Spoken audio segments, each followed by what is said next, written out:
Nous avons cru aux chimères d'une société post-industrielle et d'un territoire sans usine. Nous avons misé sur une économie de services, délaissant aux pays émergents, mais aussi à l'Allemagne et au Japon, le soin de produire les équipements et les biens de consommation dont nous avons besoin. Nous avons sacrifié la compétitivité sur un modèle de croissance tiré par la consommation, sans se préoccuper des équilibres extérieurs. C'est peu dire que la stratégie de la France n'a pas été la bonne. Le retour aux réalités est rude. Mais surtout, il nous faut maintenant rattraper notre retard pour tirer parti de la troisième révolution industrielle.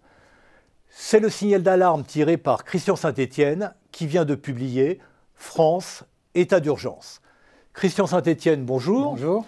Christian Saint-Etienne, je rappelle que vous êtes professeur titulaire de la chaire d'économie industrielle du CNAM. Vous êtes l'auteur de très nombreux livres avec, en 2012, L'incohérence française, nous y reviendrons peut-être, et vous êtes également le coprésident de l'association Institut Xerfi, un groupe d'experts dont les travaux ont inspiré une partie de votre livre. Alors, la première phrase de votre livre en introduction est assez terrible.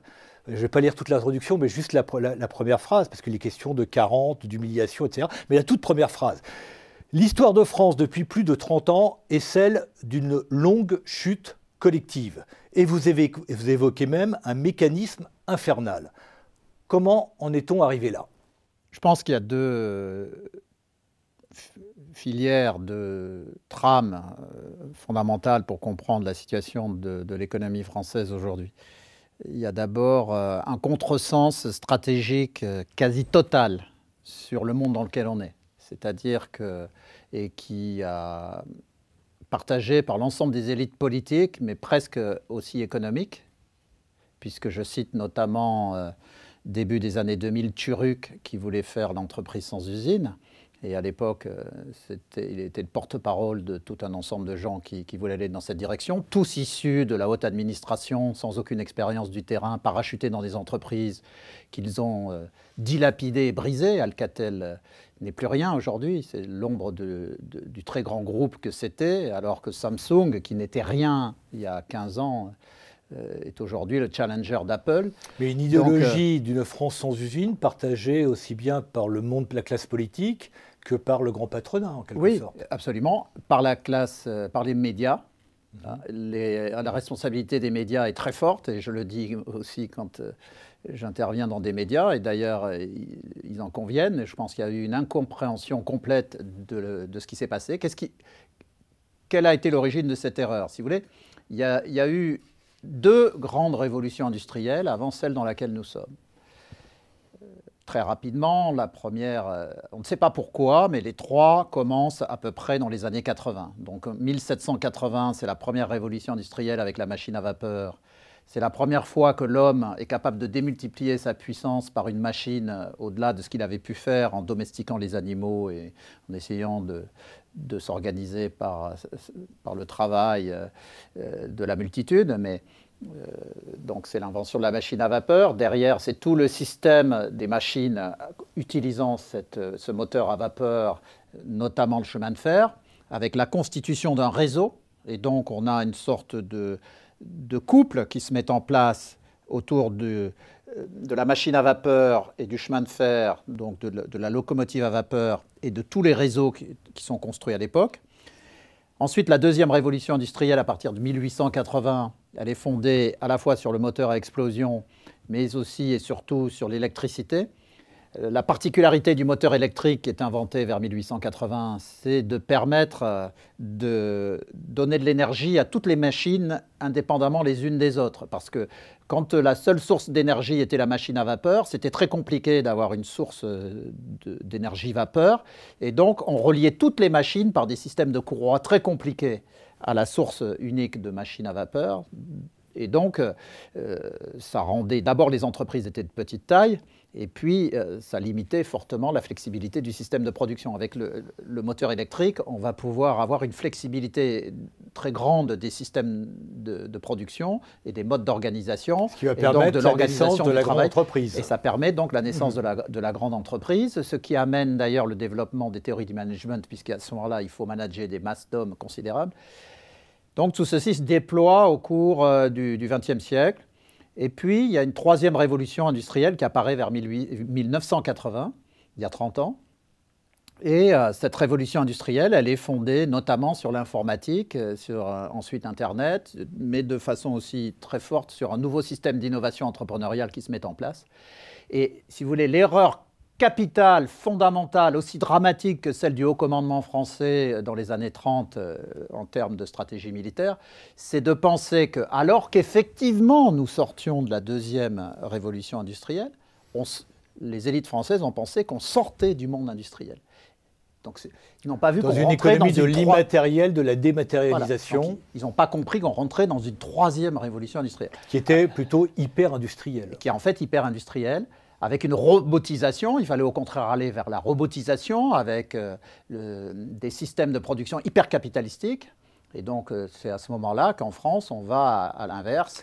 Donc, des gouvernements successifs et des présidents successifs depuis 30 ans qui n'ont pas compris cette mutation fantastique. Oui, et pas seulement la mutation liée à la troisième révolution industrielle, mais tout ce qui va avec, c'est-à-dire les nouveaux modes de management, les nouveaux modes d'organisation, d'autant plus que cette troisième révolution industrielle est accompagnée d'autres mutations majeures, qui sont d'ailleurs en cohérence les unes avec les autres et se nourrissent les unes les autres. Oui, alors justement, vous dites que cette troisième révolution industrielle que nous sommes en train de vivre s'appuie sur 3 mutations décisives.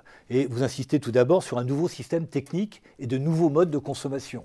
Alors, si on prend de façon pédagogique les 3 mutations en cours, il y a l'entrée dans ce qu'on peut appeler l'économie entrepreneuriale. Alors, le concept d'économie a été développé justement par les travaux de l'Institut Xerfi. Qu'est-ce que l'économie? Donc, l'économie, c'est la mutation du système technique par la généralisation des applications de l'informatique et de l'Internet qui transforment complètement les modes de production et de distribution. Bon. Associé à cette entrée dans l'économie, je montre, c'est en lien avec les travaux que j'ai menés précédemment, que nous sommes entrés aussi dans ce qu'on appelle une économie entrepreneuriale. C'est-à-dire que du fait des mutations techniques, ce qui est privilégié aujourd'hui dans la restructuration du système économique, c'est la PME hypermobile. On était dans un monde où on pensait la grande entreprise, les grandes économies d'échelle, et en fait, l'entrepreneur revient au centre du jeu. Exactement comme au moment de la première révolution industrielle. Mais il y revient avec les acquis techniques des 2 précédentes révolutions industrielles. Et donc, la combinaison de l'entrée dans l'économie et du développement de l'économie entrepreneuriale, c'est ce que j'appelle, je propose de créer comme concept l'économie entrepreneuriale pour bien montrer les diverses trames des éléments de ce nouveau système technique, donc qui est fondé sur cette économie de l'innovation, de l'Internet et de l'informatique, mais également sur cette économie entrepreneuriale, s'ajoutant à cela, toujours au titre de cette première mutation, le fait que grâce à la transformation des systèmes de production et de distribution liés à l'émergence de ce système, nouveau système économique appuyé sur l'informatique, on voit que les produits évoluent dans leur formation et distribution vers des assemblages de produits et services. Donc on n'achète plus une voiture, mais on achète un service automobile et ça peut venir simplement de la location pour quelques heures. Ça se développe énormément dans les agences de location de voitures. Vous pouvez maintenant ouvrir un compte et louer une voiture pour quelques heures qu'on met à votre disposition, qui peut être cette location de véhicules pouvant s'inscrire dans l'optimisation d'un parcours où vous aurez une partie de parcours qui sera dans des transport collectif, puis ensuite vous avez la voiture qui vous amène à l'endroit définitif où on peut vous avoir réservé un parking et puis vous retrouvez un véhicule à l'heure où vous en avez besoin. Donc c'est des transformations complètes de l'approche de la consommation et l'ensemble de ces événements, de ces éléments constitue ce nouveau système technique. Alors à côté de cette première mutation vers l'économie entrepreneuriale, la deuxième mutation, c'est la transformation des territoires. Et très rapidement, je le développe moins que le premier point, on assiste à la métropolisation de la croissance sur tous les pays de la planète. L'exemple le plus frappant à Paris, et qui est très frappant là aussi parce que ça va contre toutes les visions françaises, La vision française encore marquée, qui vient du 19e siècle, c'est la ville prédatrice. Hein. Paris qui bouffe les campagnes, c'est l'inverse aujourd'hui. Le Grand Paris, 11 millions d'habitants, c'est 29% du PIB de la France et 22% de ses... C'est la concentration des intelligences, des énergies et des ambitions. Voilà, 29% du PIB et 22% des revenus. Donc ça veut dire que le Grand Paris est une colossale machine à produire des richesses à redistribuer sur l'ensemble sur le reste du territoire. L'une des rares concentrations de ce type en Europe d'ailleurs. Oui, avec le Grand Londres, mais de fait, le Grand Paris, sur le papier, et si nous nous organisions par une stratégie intelligente, a en fait un potentiel plus grand que le Grand Londres. Et puis ensuite, il y a le Grand Lyon, si on était capable de l'organiser, le Grand Aix, Marseille, Toulon. Donc on voit qu'en fait, il faut également, pas seulement transformer la stratégie économique de la France, mais c'est toute l'organisation institutionnelle qu'il faut transformer pour prendre en compte cette métropolisation de la croissance. Et attirer les talents dans ces grandes métropoles. Alors, vous prononcez le mot décisif.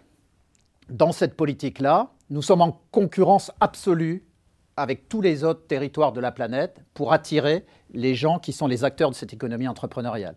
Donc à la fois par une politique fiscale, sociale, scientifique, culturelle, en termes de qualité de vie, qui fasse que les gens qui sont les acteurs majeurs de cette économie entrepreneuriale aient plutôt envie de développer leur activité à partir d'une base territoriale qui serait le Grand Paris ou le Grand Lyon, plutôt que le Grand Londres, le Grand Munich ou San Francisco et la Silicon Valley. Il y a un troisième aspect sur lequel vous insistez, c'est la finance. On a beaucoup stigmatisé la finance, cette finance débridée que vous dénoncez vous-même, mais les nouveaux mécanismes financiers sont totalement essentiels à cette économie entrepreneuriale. Voilà. Alors si l'économie entrepreneuriale, ce sont des projets extrêmement novateurs, hyper industriel, comme on l'a dit, avec une très forte concentration d'intelligence. Il faut être capable d'injecter des fonds propres très rapidement à partir d'un business model et d'un projet cohérent. Donc il faut une finance totalement en phase avec cette économie. Et donc, il faut concevoir une finance de l'investissement en fonds propres qui soit adaptée à cette mutation du système technique. Et donc, on voit bien que... C'est une économie très risquée. C'est pour ça qu'on a besoin de fonds propres. Absolument. C'est une économie de risque et de réussite ou d'échec total. C'est-à-dire que vous prenez des paris avec un ticket qui est élevé, et puis vous gagnez tout, vous perdez tout. Donc un processus darwinien de sélection. Absolument. Et donc, on a besoin d'une multiplicité de projets dont certains réussiront. Et donc on voit les trois ingrédients de la réussite. La capacité d'attirer les entrepreneurs et de créer un écosystème de développement pour ces entrepreneurs. L'organisation des territoires pour que les entrepreneurs puissent travailler en synergie de façon optimale. Et quand on parle d'entrepreneurs, on ne parle pas seulement d'entrepreneurs économiques. Hein. C'est pareil pour le social, pour la culture, le cinéma. Pourquoi est-ce qu'on ne pourrait pas, sur le Grand Paris, avoir un Hollywood européen? On a des tentatives, mais on voit que ça ne se développe pas autant qu'on le voudrait. Et puis une finance en phase avec ces éléments-là. Donc c'est un écosystème totalement nouveau dont on voit... Sur la base de cette mutation technique qui est en cours depuis 30 ans, la structuration de ce système s'affirmer depuis 10 ans.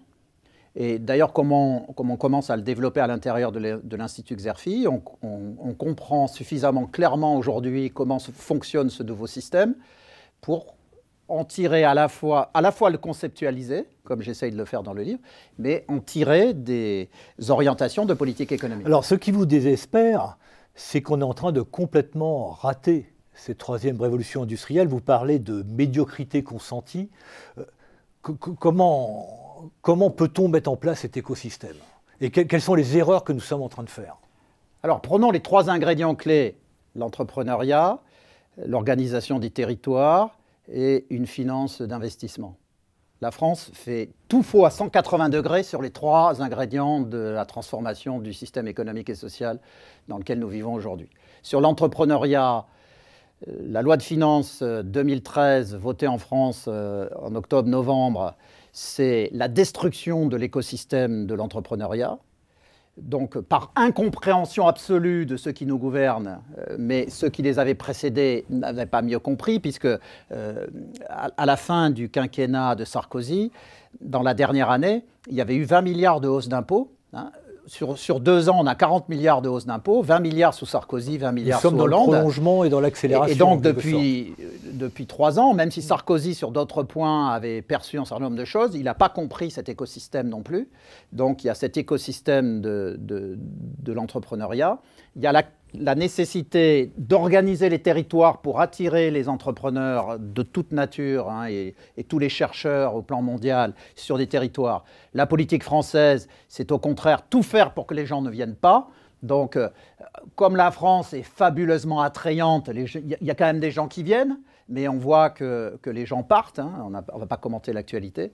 Et puis le troisième point, la finance régulée. Il se trouve qu'en France, on n'aime pas la finance alors qu'on avait une industrie de l'investissement puissante et par ailleurs on a des banques puissantes. Au lieu d'avoir une stratégie globale sur le système financier en l'intégrant dans cette révolution technologique qui est en cours, on est en train de faire une politique anti-finance, même si la nouvelle loi de séparation partielle des activités commerciales et des activités d'investissement est suffisamment limitée dans ses effets pour ne pas aggraver le discours anti-finance qui est à l'œuvre depuis le début de 2012 dans le cadre de la campagne présidentielle. Mais donc la France a tout faux sur tous les ingrédients de la transformation actuelle du système. C'est pour cela que tous les observateurs et analystes de la France pour 2013 s'attendent à une année horrible, mais moi, ce qui me motive, ce qui m'a conduit dans la deuxième partie du livre à justement proposer toute une stratégie qui soit cette fois totalement en phase avec les 3 ingrédients de la mutation et du système technique, c'est que j'attends, je le dis carrément, j'attends que l'année 2013 soit une claque tellement violente sur le système français de pensée et d'action qu'on puisse enfin reconstruire derrière. Et donc, si vous voulez, il faut agir actuellement pour préparer le rebond et les politiques qui se mettront nécessairement en place après la claque gigantesque qui nous attend, parce qu'on ne peut pas à ce point désespérer son propre pays, ses propres forces productives et ses propres forces intellectuelles. Un des problèmes délicats du passage à l'économie et à cette 3e révolution industrielle, c'est de tirer parti de toutes ces nouvelles technologies, l'automatisation, l'informatisation, la robotisation, ce qui va provoquer toute une série de tensions sociales. Vous en tirez une conclusion, il faut moderniser le contrat social français. Comment? Alors, vous venez de prononcer le mot robotisation. C'est une illustration de l'ampleur du caractère faux de la stratégie qui est mise en œuvre. Nous avons de très belles pépites dans la robotisation. On les laisse se faire manger par des Japonais, des Allemands. Ça n'intéresse personne, c'est des petites boîtes de 200, 300 personnes.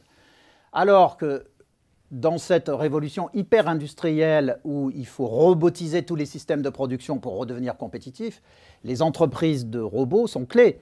Et la France est en train de prendre un retard phénoménal dans la robotisation. Donc on devrait avoir une stratégie pour aider massivement ces petites entreprises. Mais plutôt que d'aider les entreprises de robotisation, on veut investir dans des hauts fourneaux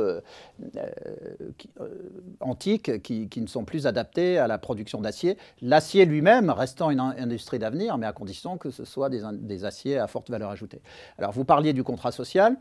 Il est clair que si on doit aller vers la mise en œuvre d'une stratégie qui prend en compte tous les éléments qu'on a déjà évoqués, eh bien, l'entrepreneur, pas seulement économique, comme je l'ai dit, mais culturel, social, intellectuel, toutes les formes de... Au fond, chacun de nous peut être l'entrepreneur de sa vie et d'un projet. Si on veut construire un système fiscal, un système social qui prend en compte cette nouvelle transformation, cette transformation majeure et absolument colossale de l'environnement dans lequel nous opérons, eh bien, il est clair que, personnellement, je ne voudrais pas que les entrepreneurs captent toute la création de richesses qui pourrait intervenir dans ce nouveau système.